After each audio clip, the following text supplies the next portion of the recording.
Very good evening. Before I begin with my lesson, from page number 17, page number 16, I have to start the lost spring, right? I'll be starting from page number 16, first paragraph. But before that, please write down the syllabus for the next coming exams, the periodicals. It is the last lesson and lost spring. Last lesson and lost spring. This is from this book, Flamingo. Okay. And from your supplementary reader, it is the third level. You have to do the third level. Okay. And poems you have to do that My Mother is 66 and an elementary school classroom in a slum.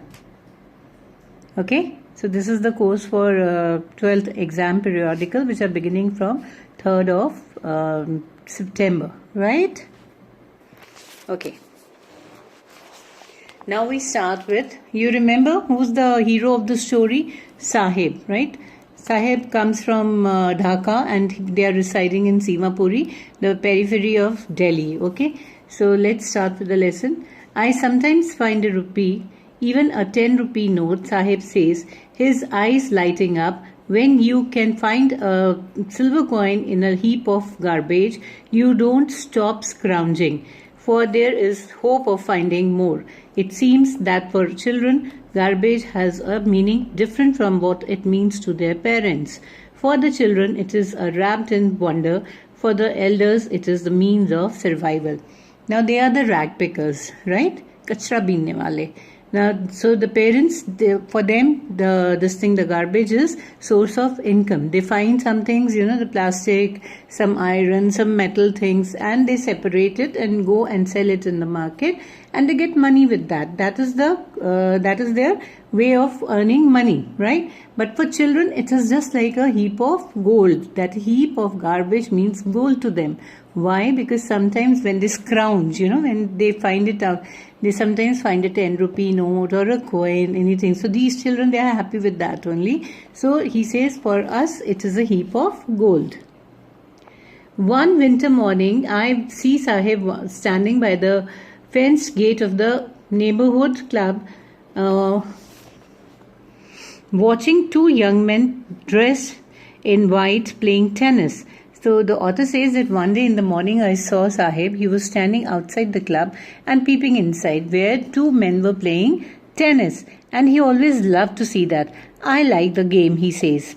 He hums, content to watch it's standing behind the fence. If standing behind the fence, I am inside when no one is around. He says that I sometimes go inside also, but when people are not around, when the people in the club are, nobody is there, so that the gatekeeper lets him in. Okay, he admits the gatekeeper lets me use the swing. So he says that with the permission of the gatekeeper, I use the swing even. Okay. Sahib too is wearing tennis shoes that look strange over his discolored shirt and shorts. Someone gave them to me, he says, on the manner of the explanation, the fact that they are discarded shoes of someone. He wears, he's also wearing the sports shoes, but they are discolored. Okay, somebody, some rich people, some children of rich people must have thrown it. Okay, and he has taken that and he is wearing with his clothes. For one who has walked barefoot, even shoes with a hole in the dream come true. The author says if these people, the rag pickers, even get a shoe with a hole in it, they find it very nice. They're very happy with that also. It is a dream come true, but the game he is watching so intently is out of his reach. But the author says he must have got the shoes from somebody, but the game he was watching, tennis, everybody cannot enter the tennis club. Okay, you need to have the membership, but this boy cannot get the membership. This morning, Sahib is on his way to the milk booth. In his hand, a steel canister.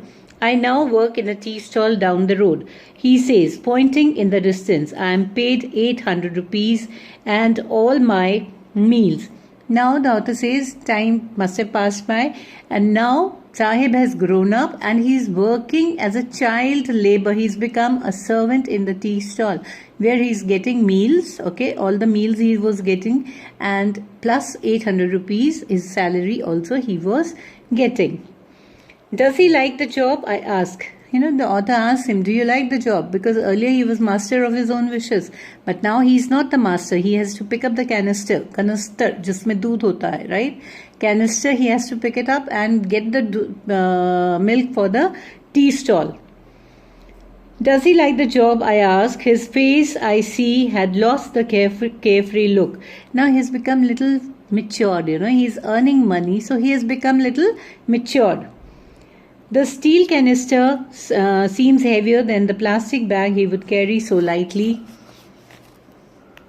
over his shoulder. The bag was his. The canister belongs to the man who owns the tea shop. Sahib is no longer his own master. So now Sahib is not the master of his own wishes. He has to work for somebody. He has to pick up the canister and go. Earlier he had only a plastic bag in his hand where he used to carry the rags. Okay, he belongs to a family of rag pickers. So, but now he has changed his profession. He is working in a tea stall and he is not the master of his own wishes. Here the first case ends of Sahib. I hope you could understand it. Now in the next video I'll start with the second one. Okay, thank you.